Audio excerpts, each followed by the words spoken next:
നിനക്ക് ചെന്നിടപ്പള്ളി ചെന്നപ്പോൾ ആലോചന, കല്യാണാലോചന. ആര്? ഒരു പെണ്ണുപിള്ള. എന്നെ അറിയാം, എനിക്ക് അവരെ അറിയത്തില്ല. എന്തോ ചോദിച്ചേ?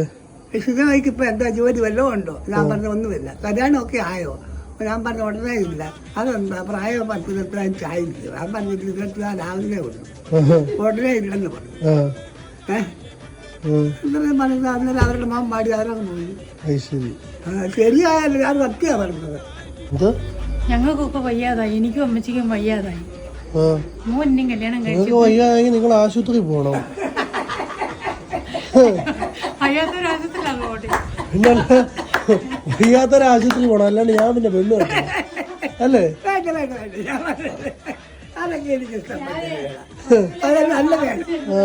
ഞാൻ ഫസ്റ്റിലെ പ്രാർത്ഥിച്ചത് ആദ്യം എന്നെ കല്യാണം കഴിച്ചു കഴിയുമ്പോൾ എനിക്ക് ആദ്യം ഉണ്ടാകുന്ന ഒരു ആൺകുഞ്ഞായിരിക്കണം, വീട് നിലനിർത്താൻ.